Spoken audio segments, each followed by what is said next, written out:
คุมเดือไต่จัดงานบุญประเพณีประจำปีติดพันกับขบวนแห่ผ้าป่าสามัคคีและสลึมฉลองเปิดการน้ำใส่เส้นทางเบตงของบ้าน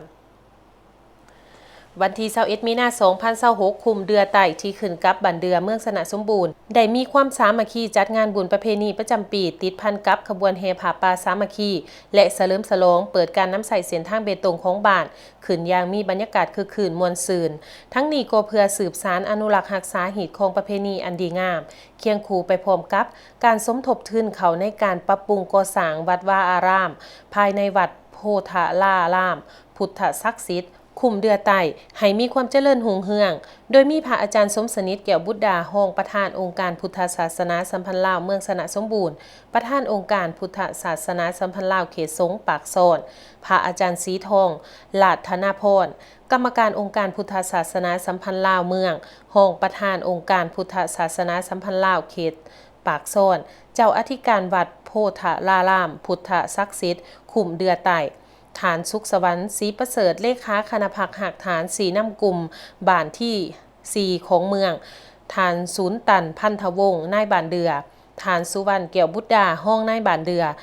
หับพิศพคุมเดือไต่พร้อมด้วยพ่อแม่ประชาชนเฒ่าแก่แนวโฮมยิงทรายหน่อยใหญ่ภายในบ้านและบ้านใกล้เคียงเขาห่วมยางล้วงหลาย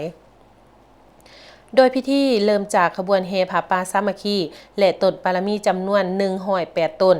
นำหน้าด้วยขบวนแห่ของพระสงฆ์ของการนำกลุ่มการนำบ้านต่อด้วยขบวนฟ้อนศิลปะจากลูกหลานสาพันธ์แม่หญิงบ้านและขบวนแห่ของมวลชนซึ่งเริ่มแห่แต่จุดเส้นทางเบตงของบ้านเขาไปหาวัดโพธารามพุทธศักดิ์สิทธิ์คุมเดือไต่ระยะทางยาวกว่า1กิโลเมตรและเข้าพิธีมอบถวายผ้าป่าสามัคคีและต้นปาลมีจำนวน108ต้นให้แด่พระสงฆ์พิเศษภายในงานครั้งนี้ก็ได้มีพิธีเปิดการน้ำใส่เส้นทางเบตงของบ้านเติมอีก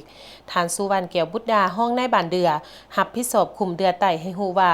สำหรับการก่อสร้างทางเบตงคุมเดือไต่แม่นเริ่มลงมือก่อสร้างแต่วันที่18มังกร2025หาวันที่24มีนาคม2025จึงสำเร็จเป็นเส้นทางเบตงเสริมเหล็กกว้าง4เมตรหนา15ซนและมีลวงยาว 1,464 เมตรรวมมูลค่าก่อสร้างทั้งหมด